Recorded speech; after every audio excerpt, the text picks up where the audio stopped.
Good morning, everyone. So, this Sunday, I'm talking about unanswered prayers. And I think when people are going through it, right? When we are going through it, we love to call on God and say these prayers. And then when we are not getting these prayers answered in the way that we want them to be answered, we lose faith. And I think it's really unfair for us to put that on God, on Jesus, on the universe, whoever you are praying to. So what I started doing for myself in these times of hardship is when I do pray, like, I just know that it's not coming. It's not coming in the way that I thought it should come. Because at the end of the day, what we need to remember is God is an educator. He is a teacher. He is a master teacher. And when you pray for peace, it ain't coming in an Amazon box. When you pray for strength, it's not coming in an Amazon box, 2-day Prime shipping. It's coming in ways that's going to teach you and show you that you are strong. So shit's going to get a little bit rough when you pray for strength. Because God is going to show you, you know what, you want to know how strong you are? Here's some hardship so you can go through it and you can see for yourself that you are strong. You want to know, God, please, why do I keep making these decisions that aren't good for me? He's going to continue to put decisions where you're going to hit a fork in the road. Am I going to choose this or that? And if you continue to choose the same shit that doesn't benefit you, you have to answer your own questions, right? So the way I look at my prayers being answered is very simple. Like, you praying for a miracle, that doesn't require any help. Miracles just happen. Miracles just happen. But if you want to live a blessed life, right? You want to be blessed in your life. You want to wake up and feel like, I'm truly blessed. That requires your participation. And I had just posted a reel about my prayer for peace. And y'all, when you guys pray for peace, just know shit is going to be fucked up. It is going to throw your whole ass world upside down. Because guess what's happening? As you're praying for peace, and you deserve peace. Everybody deserves peace. But when you pray for peace, God is going to start removing things out of your life that don't contribute to your peace. And you have to call on yourself and your discernment to understand, like, that friendship no longer serves me. This person continues to call me just talking shit. It no longer serves me. That relationship no longer serves me. This job no longer serves me. But you have to call on yourself and your strength to understand that this was part of my prayer for peace. I prayed for peace. God is showing me all of the things in my life that don't contribute to my peace.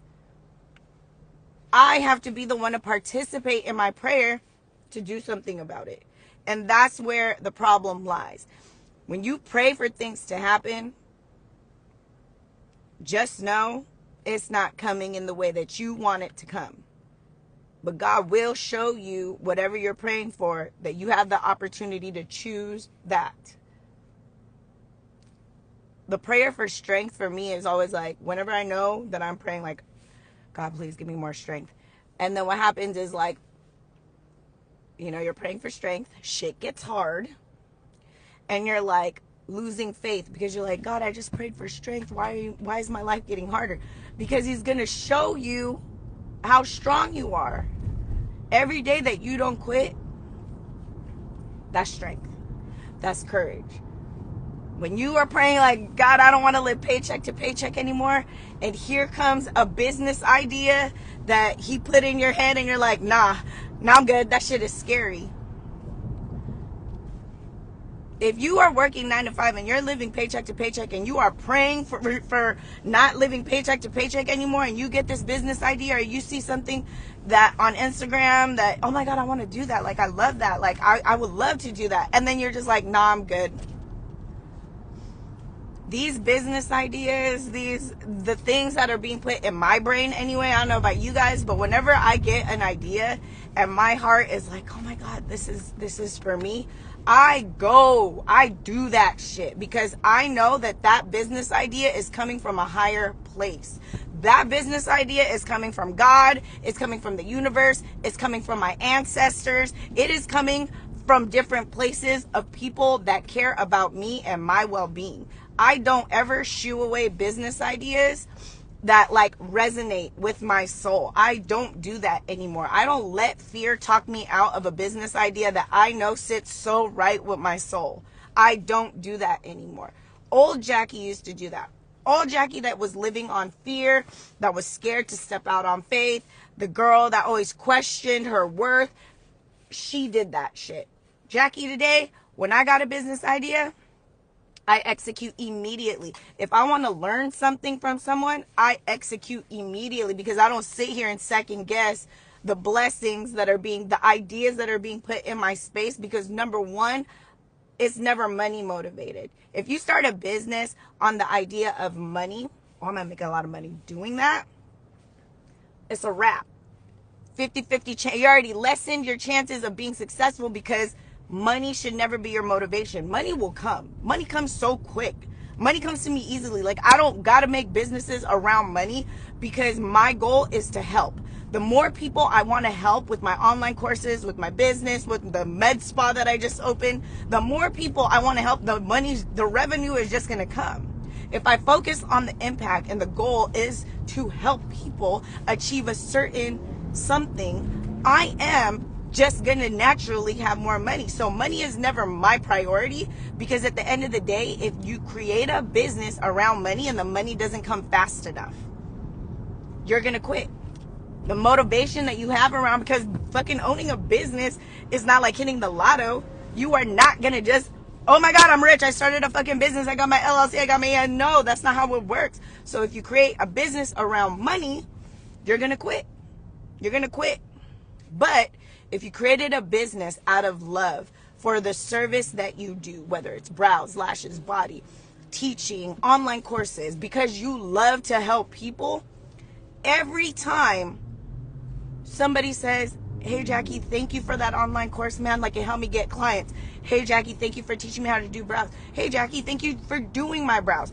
Those little things that people say to you is gonna get put into your karma bank. You ain't depositing anything in the regular bank, but your karma bank is getting bigger and bigger and bigger. And that currency in your karma bank is what's going to keep you motivated to stay dedicated to your business. If you utilize money as your motivator when the money is not getting deposited in the bank, you are literally going to quit. You are literally going to quit. But if you find something that you love to do and you're good at it, you know in your heart, you're like, I want to fucking help people do this.